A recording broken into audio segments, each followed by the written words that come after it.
खालसा वाहेगुरु जी की फतेह। बच्चियां ने की किया? वो इत्थे आके तां हर कोई सलाम करदा है। भाई बच्चियां कोलों बड़ी वड्डी भुल होई आ। ਇਹ ਸਰਹੰਦ ਦੇ ਨਵਾਬ ਵਜ਼ੀਰ ਖਾਨ ਦਾ ਦਰਬਾਰ ਹੈ। ਇੱਥੇ ਕੋਈ ਵੀ ਬੰਦਾ ਆ ਕੇ ਕਿਸੇ ਵੀ ਗੁਰੂ ਦੀ ਫਤਿਹ ਨਹੀਂ ਬੁਲਾ ਸਕਦਾ। ਚਲੋ ਬੱਚਿਓ, ਨਵਾਬ ਸਾਹਿਬ ਕੋਲੋਂ ਮਾਫੀ ਮੰਗੋ ਤੇ ਅਦਬ ਨਾਲ ਸਿਰ ਝੁਕਾ ਕੇ ਸਲਾਮ ਕਰੋ। ਅਸੀਂ ਵਾਹਿਗੁਰੂ ਵਿੱਚ ਹੀ ਯਕੀਨ ਰੱਖਦੇ ਹਾਂ, ਉਸੇ ਪਰਮਾਤਮਾ ਅੱਗੇ ਝੁਕਦੇ ਹਾਂ ਜੋ ਆਤਮਾ ਦੇ ਰੂਪ ਵਿੱਚ ਹਰ ਕਿਸੇ ਦੇ ਅੰਦਰ ਵਸਦਾ ਹੈ। ਉਸ ਤੋਂ ਬਿਨਾਂ ਅਸੀਂ ਆਪਣਾ ਸਿਰ ਹੋਰ ਕਿਸੇ ਦੇ ਸਾਹਮਣੇ ਨਹੀਂ ਝੁਕਾਉਂਦੇ। ਇਹ ਕਾਫਰਾਂ ਦੀ ਬੋਲੀ ਹੈ। ਕਾਫਿਰ ਉਹ ਜਿਹੜਾ ਤਲਵਾਰ ਦੀ ਨੋਕ ਤੇ ਆਪਣਾ ਧਰਮ ਕਿਸੇ ਤੇ ਥੋਪੇ। ਕਾਫਿਰ ਉਹ ਜਿਹੜਾ ਆਪਣੀ ਤਾਕਤ ਦਾ ਗਲਤ ਇਸਤੇਮਾਲ ਕਰੇ। ਜੋ ਈਮਾਨ ਦਾ ਪੱਕਾ ਉਹੀ ਸੱਚਾ ਮੁਸਲਮਾਨ। ਜਿਹਦੇ ਦਿਲ ਵਿੱਚ ਦਗਾ ਉਹ ਕਾਫਿਰ ਬੇਈਮਾਨ। ਚੰਗੇ ਲਫ਼ਜ਼ਾਂ ਵਿੱਚ ਸਾਨੂੰ ਬੇਈਮਾਨ ਕਹਿ ਰਹੇ ਹੋ। ਹੁਣ ਸਾਨੂੰ ਸਾਡੇ ਧਰਮ ਦੀ ਸਿੱਖਿਆ ਦਿਓਗੇ? ਸਾਨੂੰ ਤਾਂ ਆਪਣੇ ਸਿੱਖ ਧਰਮ ਦਾ ਪਤਾ ਹੈ ਕਾਜ਼ੀ ਸਾਹਿਬ। ਸਾਡਾ ਧਰਮ ਕਿਸੇ ਨੂੰ ਗੁਲਾਮ ਨਹੀਂ ਬਣਾਉਂਦਾ। ਸਾਡੇ ਗੁਰੂ ਪਿਤਾ ਜੀ ਨੇ ਸਾਨੂੰ ਇਹੀ ਸਿਖਾਇਆ। ਬੱਚਿਓ, ਤੁਹਾਡੇ ਗੁਰੂ ਪਿਤਾ ਨੂੰ ਗ੍ਰਿਫਤਾਰ ਕਰਨ ਲਈ ਮੇਰੇ ਸਿਪਾਹੀ ਚਾਰੋਂ ਦਿਸ਼ਾਵਾਂ ਵਿੱਚ ਫੈਲ ਚੁੱਕੇ ਨੇ। ਜਿਵੇਂ ਰੋਸ਼ਨੀ ਨੂੰ ਕੋਈ ਕੈਦ ਨਹੀਂ ਕਰ ਸਕਦਾ, ਉਦਾਂ ਹੀ ਗੁਰੂ ਪਿਤਾ ਨੂੰ ਫੜਨ ਵਾਲਾ ਸੂਰਮਾ ਹਲੇ ਜੰਮਿਆ ਨਹੀਂ। ਉਹ ਚਮਕ ਹੈ ਉਹਨਾਂ ਦੇ ਚਿਹਰੇ ਤੇ ਕਿ ਲੋਕੀ ਵੇਖ ਕੇ ਆਪਣੀ ਮਰਜ਼ੀ ਨਾਲ ਝੁਕ ਕੇ ਸਲਾਮ ਕਰਦੇ ਨੇ। ਜੇਕਰ ਤੁਹਾਡਾ ਵੀ ਕਦੇ ਉਹਨਾਂ ਨਾਲ ਸਾਹਮਣਾ ਹੋ ਗਿਆ ਤਾਂ ਤੁਹਾਡਾ ਸਿਰ ਵੀ ਆਪਣੇ ਆਪ ਉਹਨਾਂ ਅੱਗੇ ਝੁਕ ਜਾਏਗਾ। ਕੀ ਹੋਇਆ ਖਾਨ ਸਾਹਿਬ? ਗੁਰੂ ਪਿਤਾ ਦੇ ਦਰਸ਼ਨ ਹੋਏ ਲੱਗਦੇ ਨੇ। ਖਾਮੋਸ਼!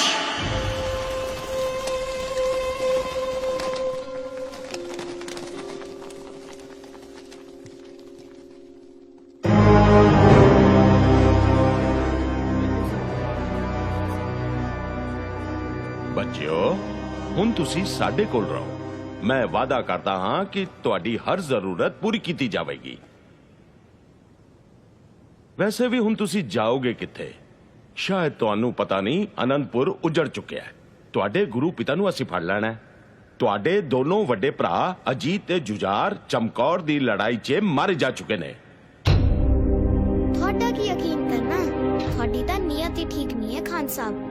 ਬਿਨਾਂ ਕਿਸੇ ਜੁਰਮ ਸਾਨੂੰ ਬੁਰਜ ਵਿੱਚ ਕੈਦ ਕੀਤਾ ਹੋਇਆ। ਖਾਨ ਸਾਹਿਬ ਠੀਕ ਕਹਿ ਰਹੇ ਨੇ ਬੱਚਿਓ, ਇਹਨਾਂ ਦਾ ਧਰਮ ਕਬੂਲ ਕਰੋ, ਨਹੀਂ ਤਾਂ ਆਪਣੇ ਭਰਾਵਾਂ ਦੀ ਤਰ੍ਹਾਂ ਮਾਰੇ ਜਾਓਗੇ। ਸਾਡੇ ਧਰਮ ਨੇ ਸਾਨੂੰ ਮਰਨਾ ਪਹਿਲਾਂ ਸਿਖਾਇਆ ਹੈ, ਇਸ ਲਈ ਸਾਨੂੰ ਮੌਤ ਦੇ ਡਰਾਵੇ ਨਾ ਦਿਓ। ਬੱਚਿਓ, ਮੌਤ ਦੀ ਨਹੀਂ, ਜ਼ਿੰਦਗੀ ਦੀ ਗੱਲ ਕਰੋ। ਤੁਸੀਂ ਜੋ ਚਾਹੋਗੇ ਉਹੀ ਮਿਲੇਗਾ। ਰਹਿਣ ਲਈ ਐਸ਼ੋ ਆਰਾਮ ਤੇ ਮਹਿਲ, ਰਾਜਕੁਮਾਰਾਂ ਦੀ ਤਰ੍ਹਾਂ ਠਾਠ ਬਾਠ। ਜੇਕਰ ਮੈਂ ਕੁਝ ਭੁੱਲ ਗਿਆ ਹੋਵਾਂ ਤਾਂ ਤੁਸੀਂ ਮੈਨੂੰ ਯਾਦ ਕਰਵਾ ਦੇਣਾ ਹੈ। ਯਾਦ ਦਿਲਾਉਂਦਾ, ਉਹ ਯਾਦ ਦਿਲਾਉਣਾ ਜਿਹੜਾ ਮੇਰੇ ਦਾਦਾ ਜੀ ਗੁਰੂ ਤੇਗ ਬਹਾਦਰ ਜੀ ਨੇ ਕਿਹਾ ਸੀ ਉਹਨਾਂ ਕਸ਼ਮੀਰੀ ਪੰਡਤਾਂ ਨੂੰ, ਜਿਨ੍ਹਾਂ ਨੂੰ ਉਹਨਾਂ ਦੇ ਧਰਮ ਪਰਿਵਰਤਨ ਲਈ ਮਜਬੂਰ ਕੀਤਾ ਜਾ ਰਿਹਾ ਸੀ। ਦਾਦਾ ਜੀ ਨੇ ਕਿਹਾ ਸੀ ਉਹਨਾਂ ਜ਼ਾਲਮਾਂ ਨੂੰ ਕਹੋ ਪਹਿਲਾਂ ਗੁਰੂ ਦਾ ਧਰਮ ਬਦਲੋ, ਜੇਕਰ ਗੁਰੂ ਨੇ ਧਰਮ ਬਦਲਿਆ ਤਾਂ ਤੁਸੀਂ ਸਭ ਵੀ ਖੁਸ਼ੀ-ਖੁਸ਼ੀ ਧਰਮ ਬਦਲ ਲਵੋਗੇ। ਹਾਂ ਹਾਂ, ਯਾਦ ਹੈ। ਤਾਂ ਫੇਰ ਜਿਨ੍ਹਾਂ ਦੇ ਦਾਦਾ ਜੀ ਨੇ ਕਿਸੇ ਦਾ ਧਰਮ ਬਚਾਉਣ ਲਈ ਆਪਣਾ ਸੀਸ ਦੇ ਦਿੱਤਾ, ਤੁਸੀਂ ਉਹਨਾਂ ਦੇ ਪੋਤਿਆਂ ਨੂੰ ਆਪਣਾ ਧਰਮ ਕਬੂਲ ਕਰਨ ਲਈ ਕਹਿ ਰਹੇ ਹੋ? ਸੋਚ ਲਓ, ਕਿਤੇ ਕੋਈ ਗਲਤੀ ਤਾਂ ਨਹੀਂ ਕਰ ਰਹੇ? ਉਸੇ ਦੀ ਵਿਧਵਾ ਮਤਲਬ ਤੁਹਾਡੀ ਦਾਦੀ ਹਾਲੇ ਜ਼ਿੰਦਾ ਹੈ। ਹੁਣ ਕੀ ਕਰਨਾ ਹੈ? ਜਾਓ, ਉਸ ਨਾਲ ਜਾ ਕੇ ਸਲਾਹ ਕਰੋ। ਕੱਲ ਤੱਕ ਦੀ ਮੌਲਤ ਹੈ। ਵਾਹਿਗੁਰੂ ਜੀ ਕਾ ਖਾਲਸਾ, ਵਾਹਿਗੁਰੂ ਜੀ ਕੀ ਫਤਿਹ। ਉਹ ਇਹ ਤਾਂ ਵੱਡਿਆਂ ਵੱਡਿਆਂ ਨੂੰ ਚੁੱਪ ਕਰਾ ਦਿੰਦੇ ਨੇ। ਇਹ ਬੱਚੇ ਨੇ ਜਾਂ ਅਫਲਾਤੂਨ?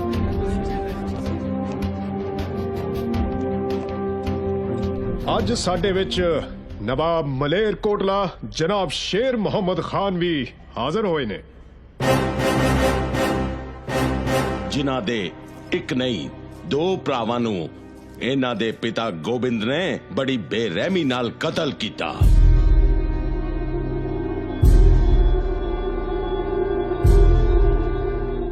ਤੁਹਾਨੂੰ ਪਤਾ ਹੈ ਤੁਹਾਡੇ ਪਿਤਾ ਨੇ ਨਵਾਬ ਸਾਹਿਬ ਦੇ ਭਰਾਵਾਂ ਨੂੰ ਕਿਉਂ ਕਤਲ ਕੀਤਾ ਸੀ? ਕੋਈ ਗਲਤੀ ਕੀਤੀ ਹੋਵੇਗੀ? ਇਹਨਾਂ ਦੇ ਭਰਾਵਾਂ ਨੇ। ਇੰਨੇ ਛੋਟੇ ਬੱਚੇ ਤੇ ਇੰਨੀ ਵੱਡੀ ਜ਼ੁਬਾਨ। ਇੰਨਾ ਵੱਡਾ ਵਜ਼ੀਰ ਤੇ ਐਨੇ ਨੀਚ ਕੰਮ, ਪਰੇ ਦਰਬਾਰ ਸ਼ਰੇਆਮ। ਗੁਸਤਾਖੀ ਦੀ ਸਜ਼ਾ ਮੌਤ ਹੈ। ਸਜ਼ਾ ਮਨਜ਼ੂਰ ਹੈ ਪਰ ਚੁੱਕਣਾ ਕਬੂਲ ਨਹੀਂ। ਤੁਹਾਨੂੰ ਮੌਤ ਤੋਂ ਡਰ ਨਹੀਂ ਲੱਗਦਾ? ਤੁਹਾਨੂੰ ਖੁਦਾ ਤੋਂ ਡਰ ਨਹੀਂ ਲੱਗਦਾ? ਜ਼ੁਬਾਨ ਸੰਭਾਲ ਕੇ ਬੋਲ, ਬੇਖੌਫ। ਬੇਖੌਫ ਜਿੰਦੇ ਹਾਂ, ਬੇਖੌਫ ਮਰਦੇ ਹਾਂ। ਕਿਉਂਕਿ ਅਸੀਂ ਗੁਰੂ ਦੇ ਸਿੰਘ ਹਾਂ। ਸਿੰਘ। ਹਾਂ, ਸਹੀ ਕੰਮ ਕਰਨ ਵਾਲਾ ਬੰਦਾ ਸਿੰਘ ਹੁੰਦਾ ਹੈ। ਕਿਸੇ ਦੇ ਹੰਝੂ ਪੂੰਝ ਕੇ ਉਸ ਨੂੰ ਖੁਸ਼ੀ ਦੇਣ ਵਾਲਾ ਬੰਦਾ ਸਿੰਘ ਹੈ। ਕਮਜ਼ੋਰ ਦੀ ਤਾਕਤ ਬਣਨ ਵਾਲਾ ਬੰਦਾ ਸਿੰਘ ਹੈ। ਇਨਸਾਫ ਲਈ ਜ਼ਿੰਦਗੀ ਦਾਅ ਤੇ ਲਾਉਣ ਵਾਲਾ ਬੰਦਾ ਸਿੰਘ ਹੈ। ਓਏ ਸਿੰਘੋ, ਇਹਨਾਂ ਦੇ ਭਰਾ ਇਨਸਾਫ ਦੀ ਲੜਾਈ ਲੜਦੇ ਸੀ ਜਦੋਂ ਤੁਹਾਡੇ ਪਿਤਾ ਨੇ ਯੁੱਧ ਵਿੱਚ ਉਹਨਾਂ ਦਾ ਕਤਲ ਕੀਤਾ। ਯੁੱਧ ਵਿੱਚ ਨਾ। ਉਹਨੂੰ ਕਤਲ ਨਹੀਂ, ਕੁਰਬਾਨੀ ਕਹਿੰਦੇ ਨੇ। ਤੁਸੀਂ ਉਸ ਨੂੰ ਕਤਲ ਕਹਿ ਕੇ ਇਹਨਾਂ ਦੇ ਸ਼ਹੀਦ ਭਰਾਵਾਂ ਦੀ ਮੌਤ ਦਾ ਅਪਮਾਨ ਕਰ ਰਹੇ ਹੋ। ਲਫ਼ਜ਼ਾਂ ਦਾ ਜਾਲ ਵਿਛਾ ਕੇ ਤੁਸੀਂ ਆਪਣੇ ਬਾਗੀ ਪਿਤਾ ਦੇ ਗੁਨਾਹਾਂ ਤੇ ਪਰਦਾ ਨਹੀਂ ਪਾ ਸਕਦੇ। ਉਹਨਾਂ ਦੇ ਗੁਨਾਹ ਦੀ ਸਜ਼ਾ ਤੁਹਾਨੂੰ ਜ਼ਰੂਰ ਮਿਲੇਗੀ ਤੇ ਉਹ ਸਜ਼ਾ ਖੁਦ ਨਵਾਬੇ ਮਲੇਰ ਕੋਟਲਾ ਤੈਅ ਕਰਨਗੇ ਜਿਨ੍ਹਾਂ ਦੇ ਤੁਸੀਂ ਗੁਨਾਹਗਾਰ ਹੋ।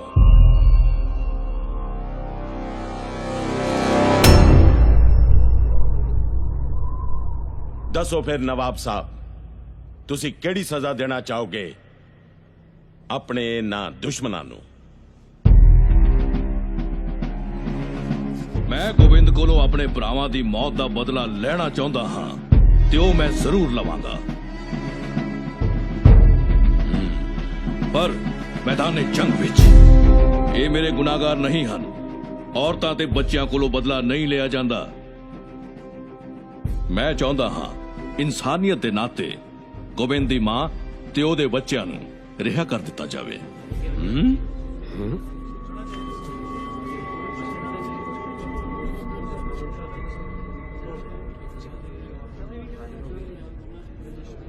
ਨਵਾਬ ਸਾਹਿਬ, ਤੁਸੀਂ ਅੱਜ ਸਾਬਿਤ ਕਰ ਦਿੱਤਾ ਕਿ ਇੱਕ ਅੱਛਾ ਇਨਸਾਨ ਹੀ ਸੱਚਾ ਮੁਸਲਮਾਨ ਹੋ ਸਕਦਾ ਹੈ।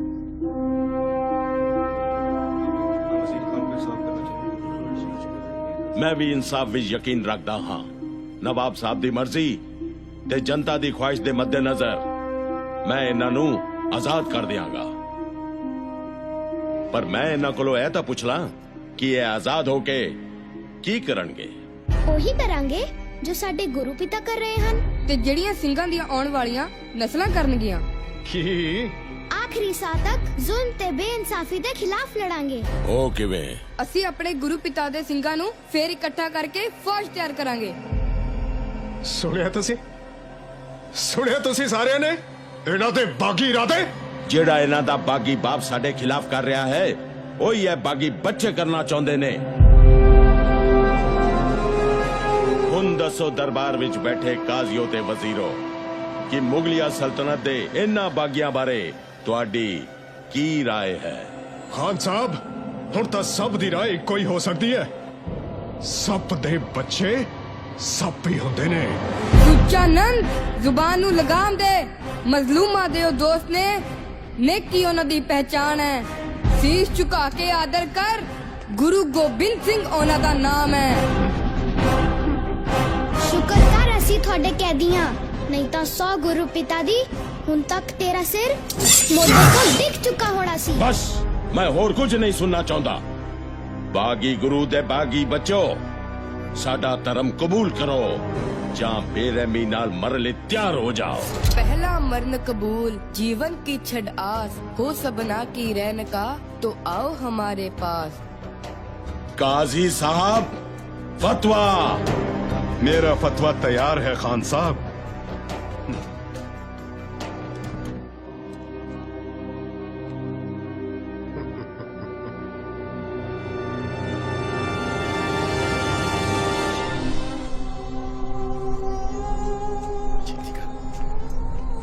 कित्थे जा रहे हो माता जी?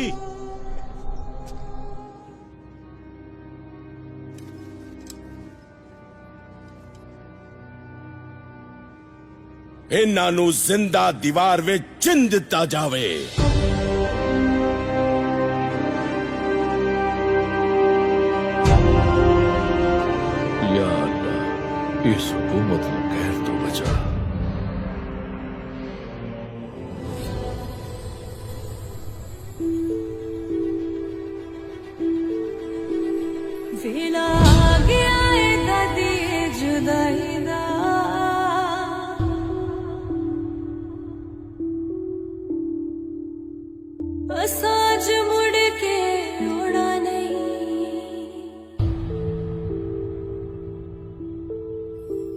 ਤੈਨੂੰ ਦੱਸੀਏ ਕਿਵੇਂ ਕੀ ਹੋਣਾ ਏ ਤੇਰੀ ਅੱਖੀਆਂ ਨੂੰ ਅਸੀਂ ਰੁਲਾਉਣਾ ਨਹੀਂ ਪੁੱਤਰ ਵਿਛੜਿਆ ਤੁਸੀਂ ਵੀ ਚਲੇ ਨਿਰਦਈਆਂ ਦੇ ਹੱਥ ਚੜ ਚਲੇ ਮੈਂ ਵੀ ਤੁਹਾਡੇ ਮਗਰ ਆਵਾਂ ਬਸ ਹੁਣ ਮੈਂ ਵੀ ਸੱਚਖੰਡ ਜਾਵਾਂ ਵੇਲਾ ਆ ਗਿਆ ਏ ਦਾਦੀ ਤੂੰ ਜੁਦਾਈ ਦਾ ਤੂੰ ਸਾਜ ਮੁੜ ਕੇ ਆਉਣਾ ਨਹੀਂ ਤੈਨੂੰ ਦੱਸੀਏ ਕਿਵੇਂ ਕੀ ਹੋਣਾ ਏ ਤੇਰੀ ਅੱਖੀਆਂ ਨੂੰ ਅਸੀਂ ਰੋਣਾ ਨਹੀਂ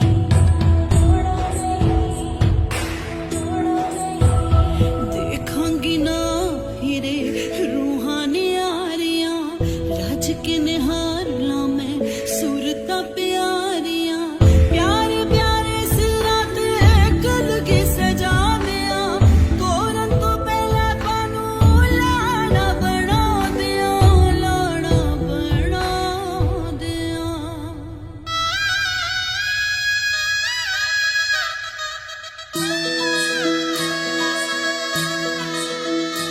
ਜਦੋਂ ਛੜਿਆ ਹਵੀਰਾ ਕੋੜੀ ਵੇ ਜਦੋਂ ਛੜਿਆ ਹਵੀਰਾ ਕੋੜੀ ਵੇ ਤੇਰੇ ਨਾਲ ਭਰਾਵਾਂ ਦੀ ਜੋੜੀ ਵੇ ਲਟਕੇ ਦੇ ਵਾਲ ਸੋਨੇ ਦੇ ਸੋਹਣਿਆ ਵੀਰਾ ਵੇ ਤੈਨੂੰ ਕੋੜੀ ਚੜੇਨੀ ਆ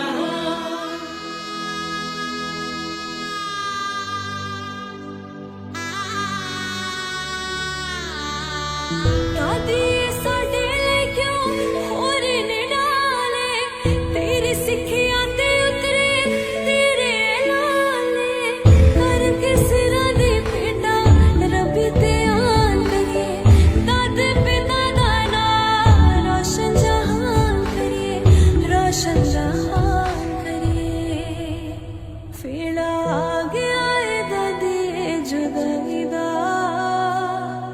ਅਸਾਜ ਮੁੜ ਕੇ ਆਉਣਾ ਨਹੀਂ ਤੈਨੂੰ ਦੱਸੀਏ ਕਿਵੇਂ ਕੀ ਹੋਣਾ ਏ ਤੇਰੀ ਅੱਖੀਆਂ ਨੂੰ ਅਸੀਂ ਰੁਲਾਉਣਾ ਨਹੀਂ ਤੇਰੀ ਅੱਖੀਆਂ ਨੂੰ ਅਸੀਂ ਰੁਲਾਉਣਾ ਨਹੀਂ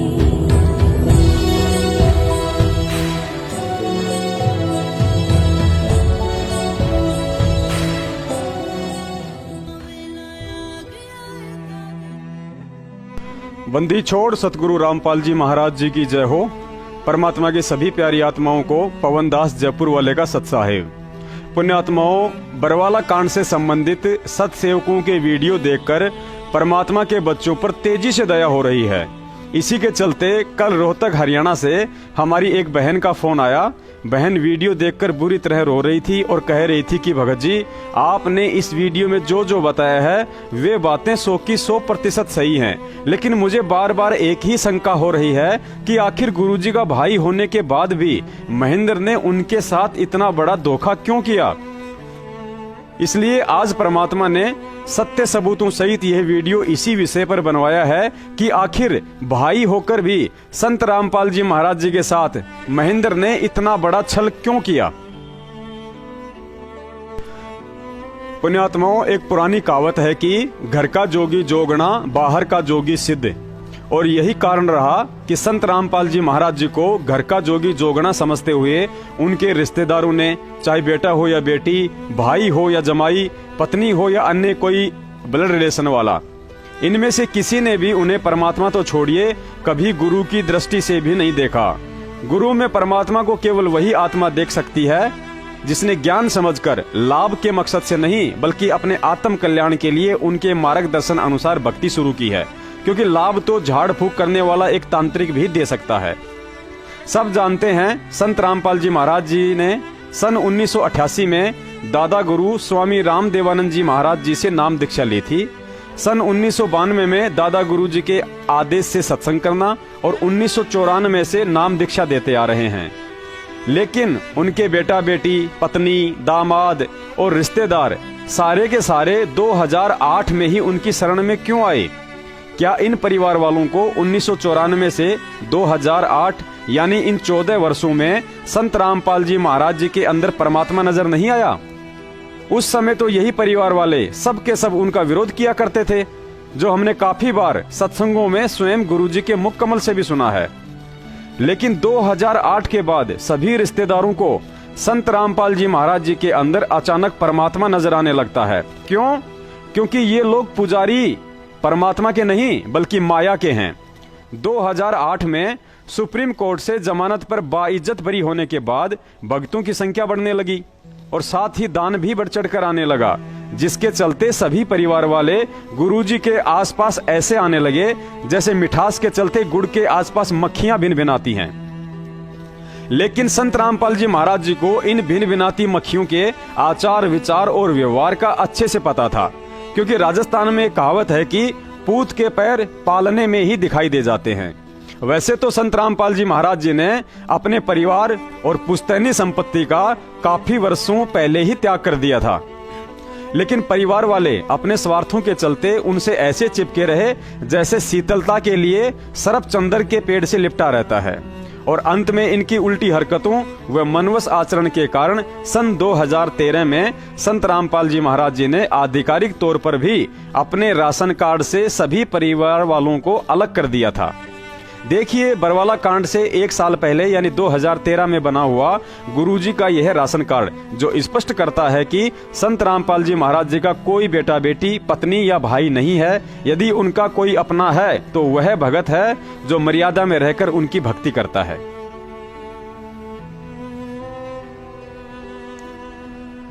एक समय की बात है, करोथा कांड के बाद वहां के कुछ मुकदमों को दिल्ली से एक सुरेश वकील जी संभाल रहे थे, जो सतगुरु देव जी का शिष्य भी है। लेकिन सतलोक आश्रम मैनेजमेंट वालों के व्यवहार और उन मुकदमों में कोई सहयोग ना देने के चलते सुरेश वकील इन लोगों से काफी परेशान हो गया था।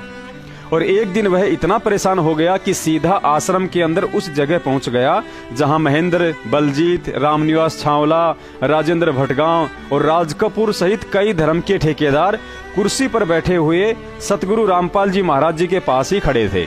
सुरेश वकील ने जाते ही गुरुजी को दंडवत प्रणाम किया और सीधा उन ठेकेदारों की ओर इशारा करते हुए कहा कि गुरुजी, ये लोग आपको परमात्मा नहीं मानते हैं।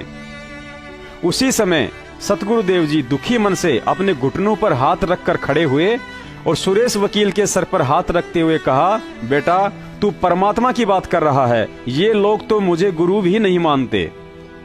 पुण्यात्माओं, सर्वविदित है कि धर्मदास जी की भक्ति में बाधा डालने के लिए काल भगवान ने अपने एजेंट नारायण दास को धर्मदास जी के पुत्र रूप में उसी के घर में जन्म दे दिया था। उसके बाद कबीर साहिब जी के भक्ति मार्ग में रोड़े अटकाने के लिए कमाल के रूप में अपना एजेंट उनके पास भेज दिया था, जिसका कबीर साहिब जी ने पुत्रवत लालन पालन किया और दीक्षा दी। लेकिन उसी कमाल ने आगे चलकर परमात्मा के सैकड़ों बच्चों को गुरु विमुख बनाकर भक्ति से दूर कर डाला।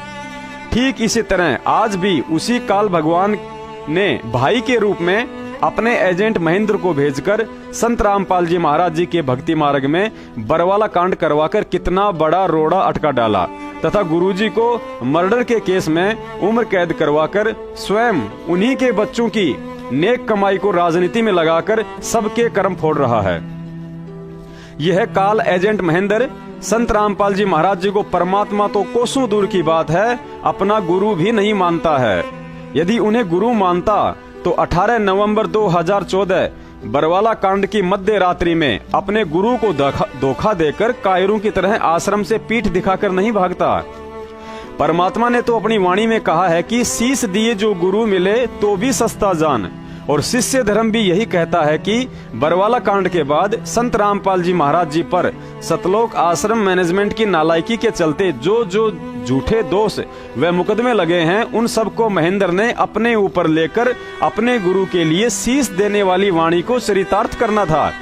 लेकिन इस काल एजेंट कलयुगी भाई महेंद्र और उसकी राष्ट्रीय समाज सेवा समिति के पकड़े गए मुख्य चमचों ने अपने बयानों में बरवाला कांड का मुख्य दोषी संत रामपाल जी महाराज जी को ही बताकर शीश देने के बजाय उल्टा उन्हीं का शीश लेने वाले कार्य कर डाले। परमात्मा की वाणी है कि भक्ति भाव भादो नदी सबे चले गहराए, सरिता सोही जानिए जो जेठ मास ठहराए। अर्थात बरसात के दिनों में तो छोटे मोटे नाले भी पानी से नदी की तरह बहते हुए दिखाई देते हैं, लेकिन असली नदी की पहचान तो सावन का महीना खत्म हो जाने के बाद जेठ मास यानी गर्मी के दिनों में होती है कि अभी भी उसमें पानी उसी तरह बह रहा है या नहीं। बरवाला कांड 2014 भक्ति का जेठ मास था, जिसने अच्छे अच्छे सारनाम प्राप्त और 24 घंटे संत रामपाल जी महाराज जी के साथ रहने वाले उन तमाम बड़े बड़े लोगों और परिवार वालों के काले चेहरे दिखा डाले, जिन्हें अनजाने में संगत दुर्वासा ऋषि की तरह तोप समझा करती थी। मुझे याद आता है जब सतलोक आश्रम बरवाला में दर्शनों के समय किसी भगत भाई ने सतगुरुदेव जी से कहा था कि परमात्मा, पहले तो वही भगत पार होंगे जो हर समय आपके आसपास रहकर दिन में कोई 10-10 बार आपका आशीर्वाद प्राप्त करते हैं।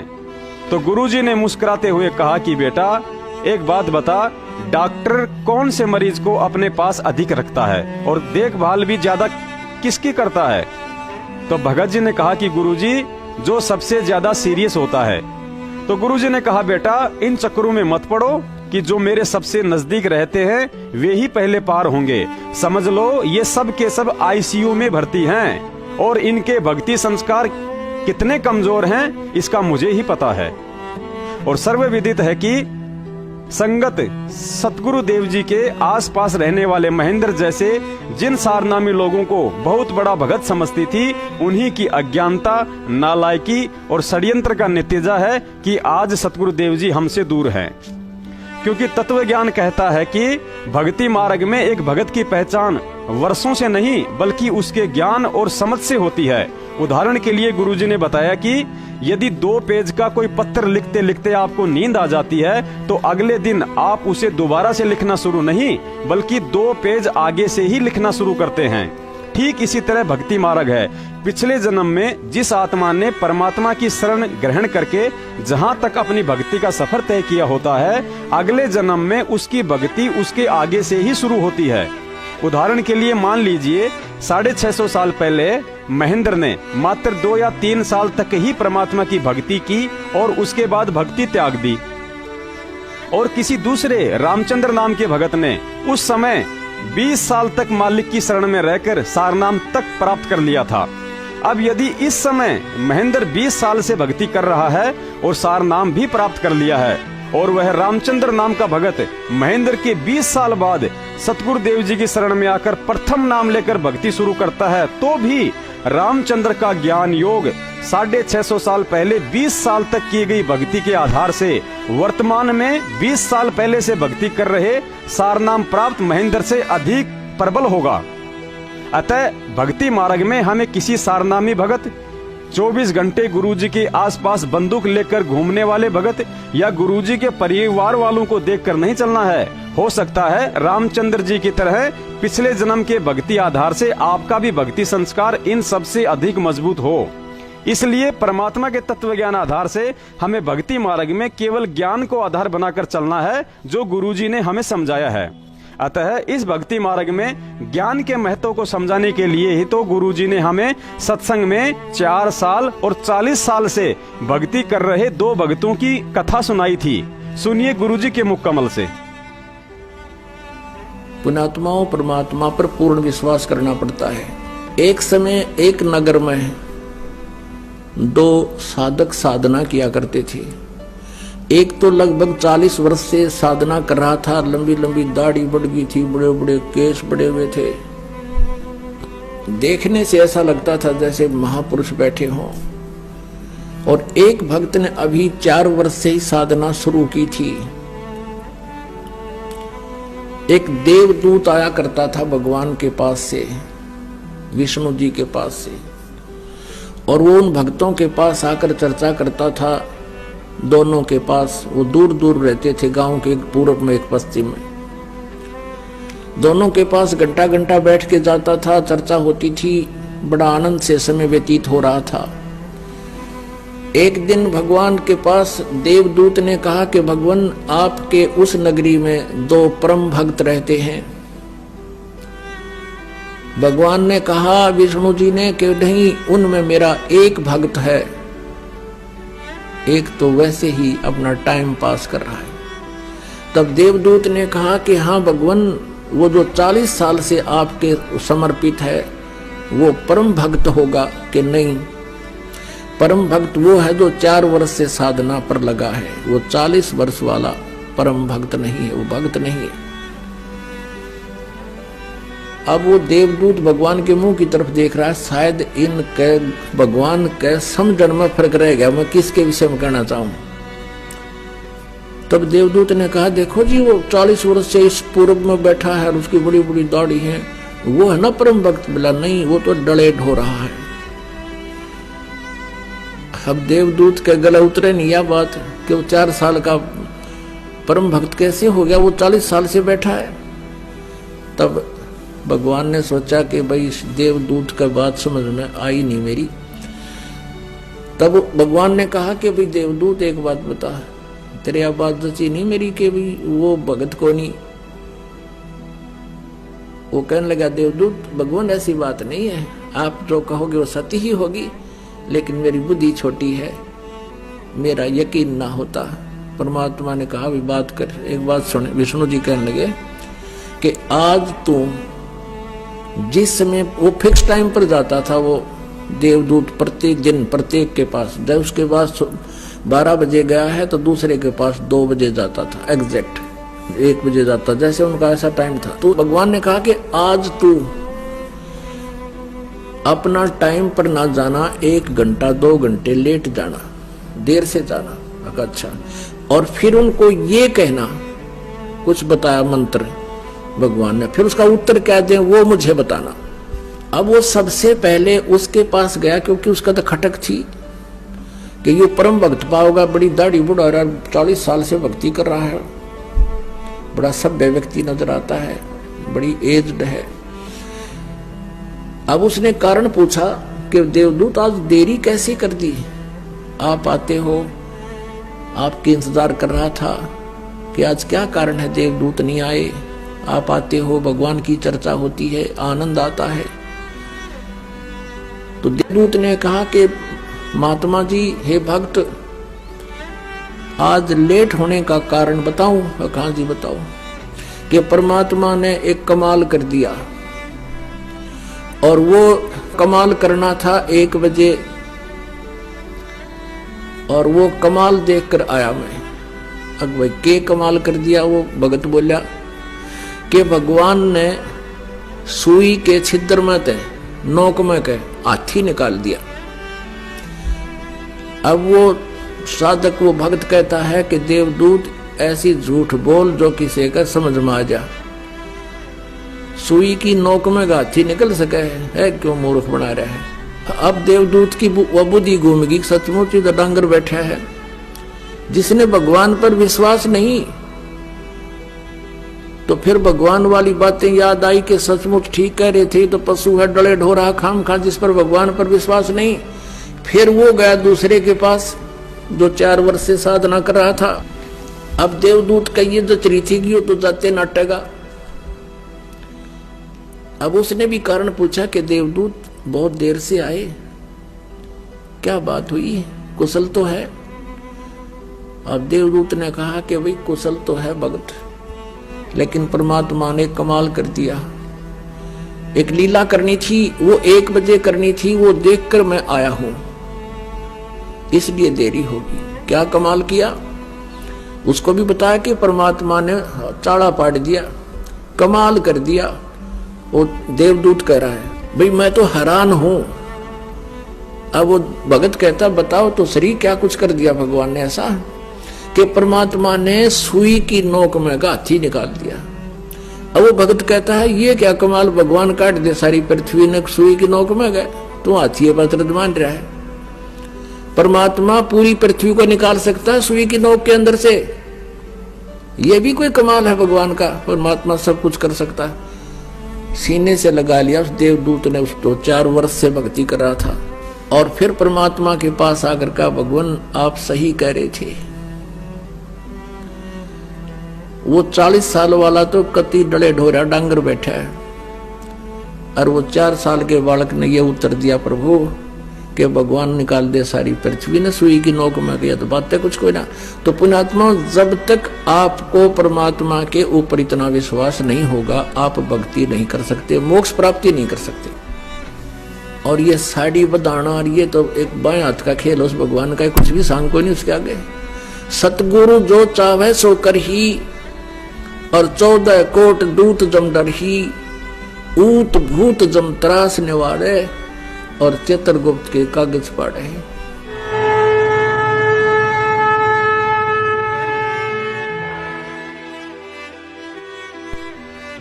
पुण्यात्माओं, जब से बरवाला कांड हुआ है तब से आज तक इन परिवार वालों के द्वारा गुरुजी के आदेश बताकर संगत में ऐसे ऐसे ज्ञान विरुद्ध उल्टे आदेश पारित करके भक्तों को मर्यादाओं से दूर किया जा रहा है, जिन आदेशों को देने के विषय में संत रामपाल जी महाराज सोच भी नहीं सकते हैं।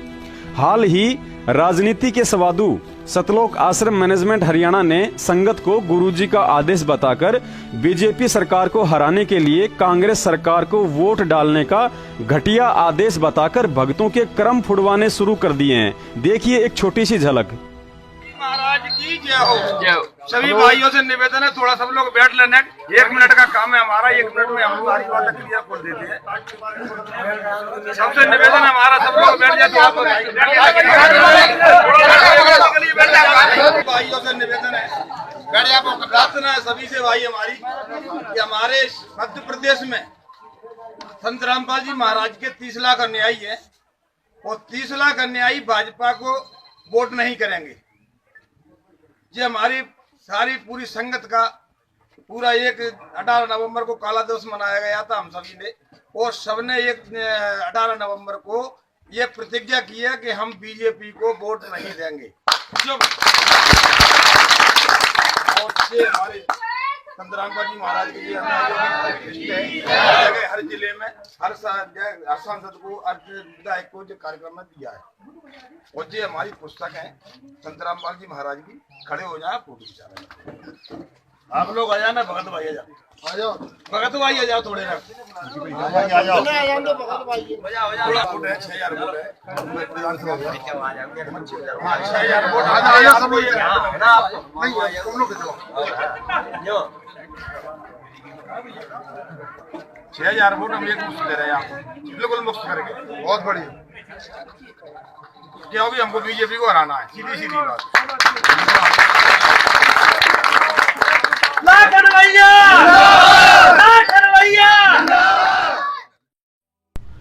पुण्यात्माओं, आपने जो ये वीडियो देखा है, यह मध्य प्रदेश के ग्वालियर जिले का है। इस घटिया आदेश में सतलोक आश्रम मैनेजमेंट की बीजेपी के प्रति अपनी कोई पर्सनल ईर्ष्या और पक्षपात की भावना दिखाई दे रही है, जिसमें संत रामपाल जी महाराज जी का कोई रोल नहीं है। जबकि कबीर साहिब जी का मार्ग पक्ष और विपक्ष से दूर निष्पक्षता का है। संत किसी से कोई राग द्वेष, ईर्ष्या या बदले की भावना नहीं रखते हैं, वरना परमात्मा का विधान टूट जाता है कि कबीर जो तो कु काटा बोवे ताको बो तू फूल, तोहे फूल के फूल हैं वाको हैं त्रिशूल।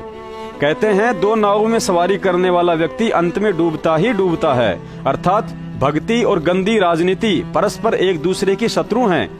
भक्ति में जितनी तेजी से कर्म बनते हैं तो राजनीति करने वालों के उतनी ही तेजी से कर्म बिगड़ते हैं। और मनमुखी होकर भक्ति के साथ साथ गंदी राजनीतिक पारी खेलने वाले भक्तों के लिए परमात्मा ने अपनी वाणी के माध्यम से खुलकर समझाया है कि हंस गवन करते नहीं मान सरोवर छाड़, ये तो कौवे उड़ उड़ जाते हैं फिर खाते मांसाहार।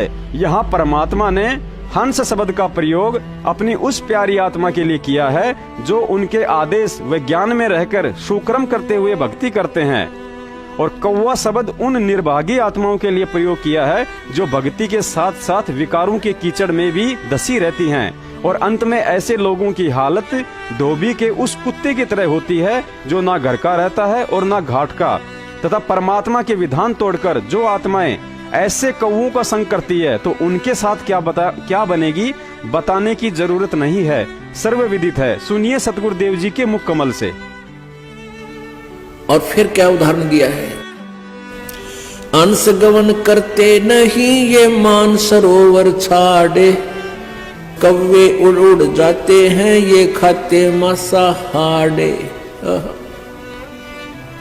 अंश दशा तो साध है सरोवर है सत्संग, मुक्ता हलबाणी चुगे फिर चढ़े नवेला रंग। हंस जो होते हैं, संत मते में हंस किसे कहते हैं? हंस वो भक्त है जिसने दूध और पानी छान लिया, यानी सत्य असत्य का जिसने निर्णय कर लिया। बीड़ी शराब मांस तंबाकू चोरी ठगी जारी बकवादों से परहेज कर लिया। एक हंस पक्षी होता है, आपने बुगला बहुत देखे होंगे, बुगले जो तालाबों के आसपास रहते हैं और वहां मछलियां खाते हैं, मछली। उनमें कुछ भी पा जा, गुग्गे पा जा, वो कीड़े मोकड़े वारन जैसे शंख जैसे उसके अंदर मांस सा होता जीव, उसको खा जा। कौवे भी ऐसे खाते हैं, कौवे भी मांस खाते हैं। को मछली ठहगी उसने छोड़ना नहीं है, ऐसे कीड़े मकोड़े खाते हैं। तो कहने का भाव ये है कि जो हंस होता है, हंस पक्षी, वो उस मान सरोवर को जहां पर मोती होती हैं वो मोती खाता है। और बुगले जैसा होता है, अन्य पक्षियों जैसा ही प्राणी है, लेकिन वो मच्छी नहीं खाता, घोगे नहीं खाता, कीड़े मकोड़े नहीं खाता, वो केवल मोती खाता है। और एक गुण है उस हंस पक्षी के अंदर, वो अगर आप उसने 1 गिलास दूध में 1 गिलास पानी डाल दो और वो दूध पी लेगा, पानी उसी पात्र में शेष छोड़ देता है। मालिक ने ऐसी कृपा, ऐसी कोई उसके अंदर गुण दिया है कि दूध और पानी को अलग कर लेता है, जल को छोड़ देता है, दूध को पी जाता है। तो पुण्यात्मा हंस उसी को कहा है जो कोई बुराई नहीं करते, चोरी ठगी नहीं करते, चोरी जारी नहीं करते, किसी की आत्मा नहीं दुखाते, बीड़ी शराब मांस तंबाकू नहीं प्रयोग करते हैं। और भाई जिन्होंने दूध और पानी छान लिया कि किस भगवान की भक्ति से कितना लाभ है, और यहां काल के लोक में हम कितने दुखी हैं। हम स्वर्ग महास्वर्ग में भी चले गए तो भी मृत्यु होगी, जन्म मृत्यु का रोग नहीं कट सकता। तो उनको हंस कहते हैं। कहते हंस गमन करते नहीं मान सरोवर छाड़े, और कौवे उड़ उड़ जाते हैं वो खावे मांसाहारे। हंस दशा तो साध है और सरोवर है सत्संगे, मुक्ता हलबाणी चुगे फिर चढ़े नवेला रंगे।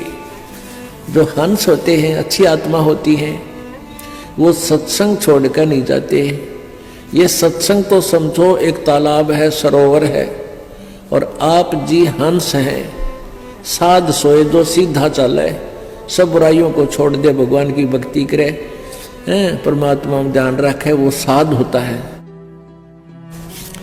परमात्मा बार बार कहते हैं, कहे कबीर सुनो भाई साधो, यानी हम तो साधु समझा करते हुए डले ढोवे, कान पड़वा रहे, दाढ़ी बढ़वा रहे, जंगल में धक्के खावे, वो साध नहीं। साध तो वे जो सही भक्ति करे, सत्य भक्ति करे, बुराइयों तो बचकर है, वही मनुष्य साध है। तो क्या कहते हैं, हंस दशा तो साध है।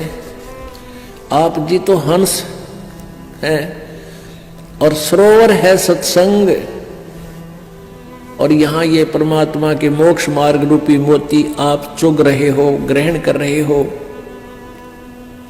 और चढ़े नवेला रंग। जितना ज्ञान सुनोगे उतनी आस्था मालिक में और उमंग बढ़ेगी। चाहे सारा संसार एक तरफ और भक्त एक तरफ, आप फिर इस ज्ञान से दूर, इस सत्संग को छोड़कर, इस दास को छोड़कर आप कहीं नहीं जा सकते। और जो यहां से छोड़कर जाते हैं उनके बारे में कहा है वो तो कौवे उड़ उड़ जाते हैं।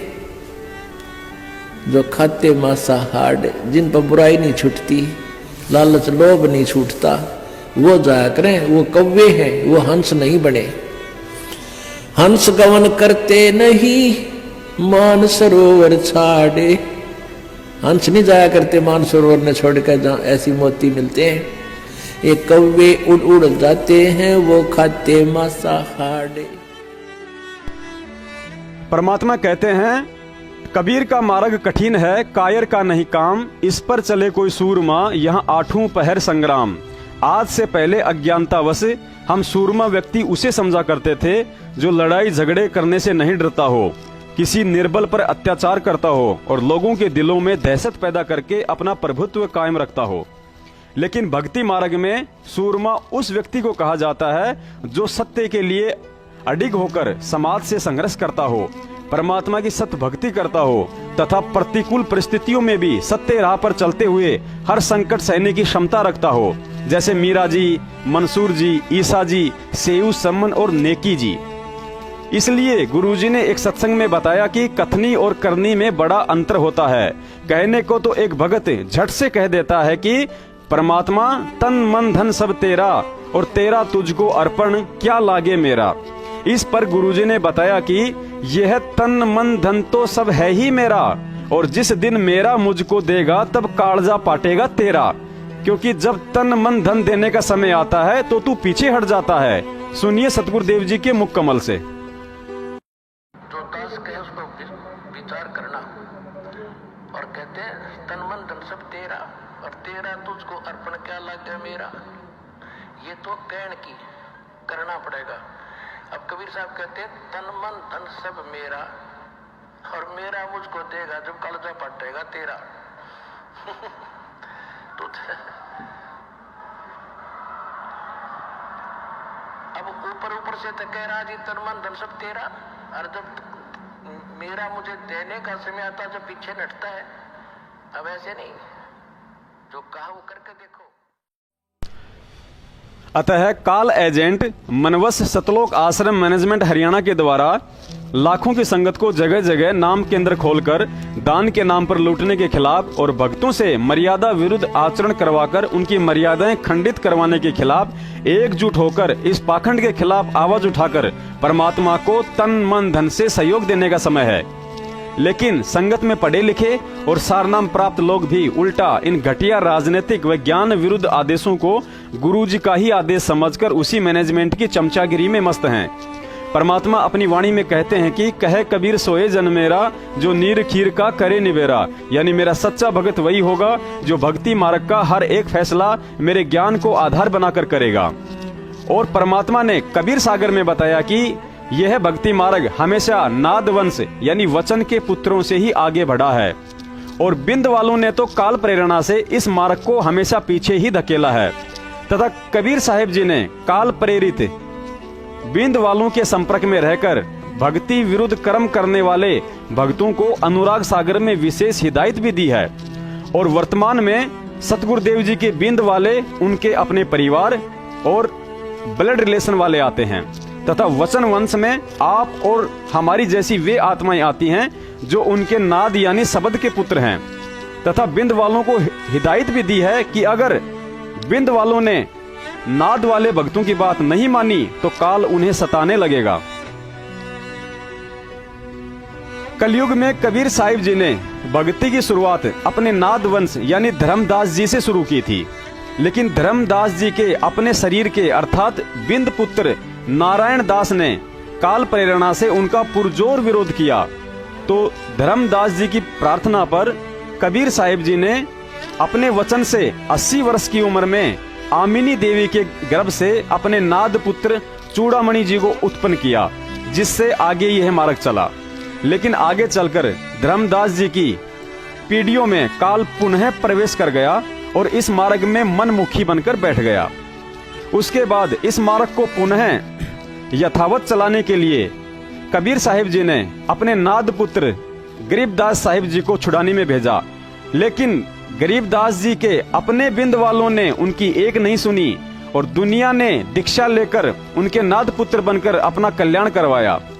और आज उसी परमात्मा ने अपनी वचन शक्ति देकर अपने नाद पुत्र संत रामपाल जी महाराज जी को 1997 में स्वयं सतलोक से प्रकट होकर उन्हें यह मार्ग आगे चलाने का आशीर्वाद दिया।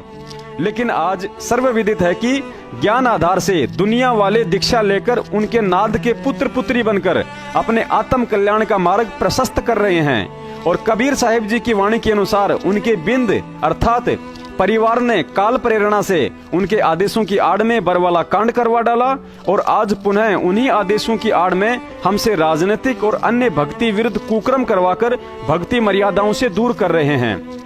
साथ ही नादवंश यानी आप और हमें भी परमात्मा ने अनुराग सागर में सख्त हिदायत दी है कि यदि वचन वंश पक्षपात करेगा तो वह भी काल के मुख में जाएगा।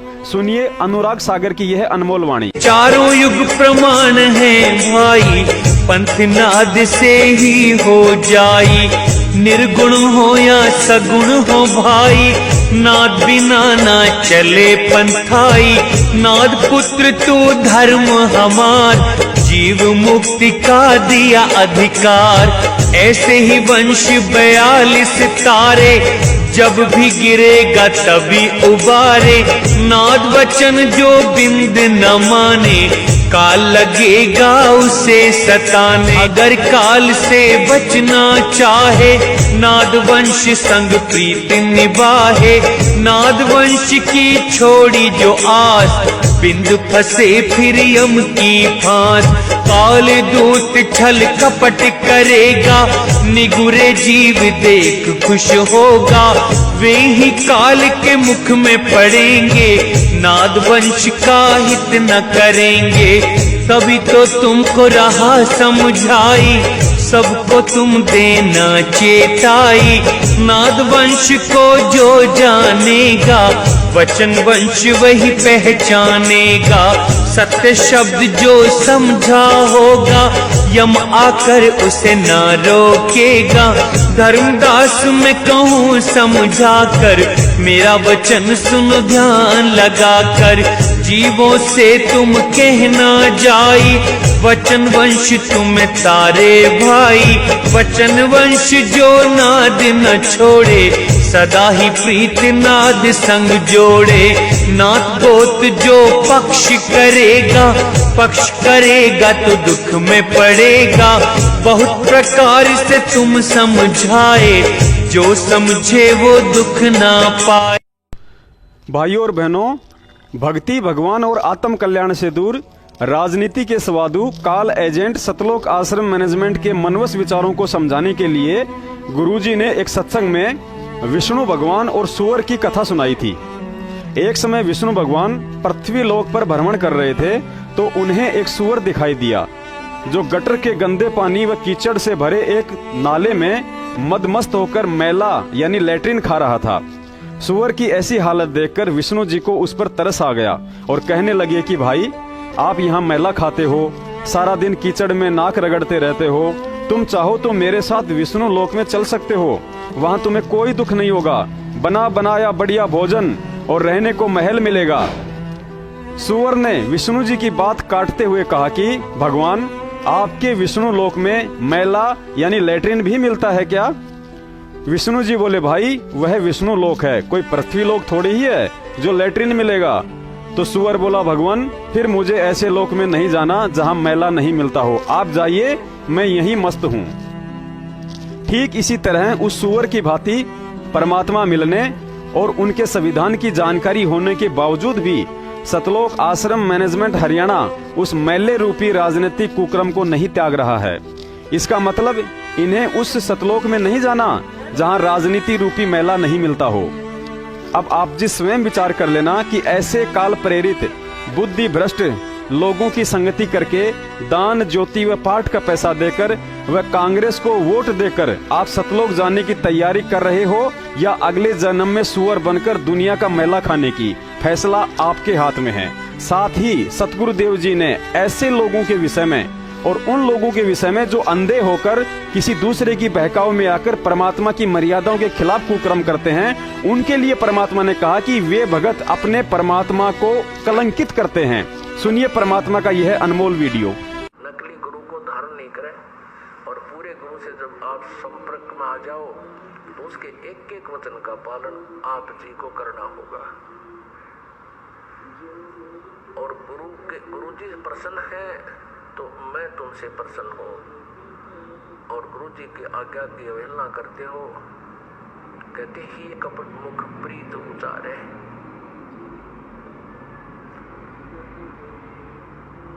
अंदर में कपट, ऊपर तराजी बोला गुरु जी हाँ जी ऐसे अंदर जाकर घर जाते हुए बकवाद करे, बीड़ी पीना, शराब पीना, आन उपासना करना, 2 नंबर के धंधे करना है और 100 बकवाद करना, फिर क्या फायदा उसके?